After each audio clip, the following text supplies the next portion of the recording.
All right, rogue MP Maurice Williamson's well known for creating problems for multiple National Party leaders. In fact, in 2002, he was suspended for being openly disloyal towards then-leader Bill English.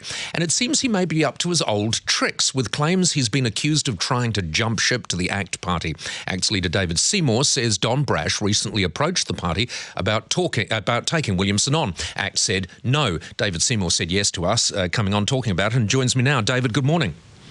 Good morning, Paul. OK, now the reason we all know about this is that you went public in a newsletter and said that this approach through Don Brash had come to the party and the party said no. Well, that's right. We put a tidbit at the end of our newsletter and a lot of people seem to have found it to be very interesting.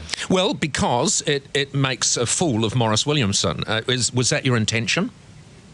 No, not at all. But what I do know is that you can't lead a party, try to rebuild a party, and offer a party that voters can confidently vote for when you have this kind of backdoor swirling stuff going on. So we put it out in the open and made it clear that this is not how we do politics. If we want to expand the ACT caucus, and we certainly do, we'll put it to the voters at a general election. Okay. What you're doing is something quite unusual in politics. You're taking the moral high ground. And given the story to date, you deserve the moral high ground. However, the opposite is true of Maurice Williamson, or as for some reason I'm referring to him this morning, Maurice. Seems more appropriate for some reason. For him, it's not the high ground. You must have known by going public with this that people were going to point the finger at Maurice and say at the very least you are disloyal. This is about you party hopping and causing problems for the National Party. Well, bear in mind, I mean, we've just reported the facts of the case, which is that Don approached our president and we said no. We've left it up to them to explain where they're coming from. They haven't been prepared to do that, which was as we suspected. But nonetheless, I'd rather do things out in the open than have innuendo and swirling rumours around the party. All right, let's just try and establish one thing. You understand, and the president of ACT understands, that Don Brash was acting for Maurice Williamson with the clear knowledge, the request actually, of Maurice Williamson. Is that correct? Well, I've known Don for a long time, and one thing I know about Don is that he's certainly a very sincere guy.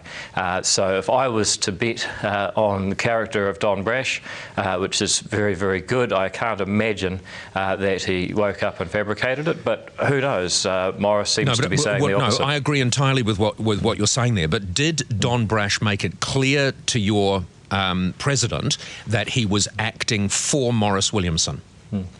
Yeah, that's the assumption, for sure. But that's the assumption. Did he make it clear? As far as I'm aware, he did, yes. All right, in which case Maurice Williamson is now lying to John Key.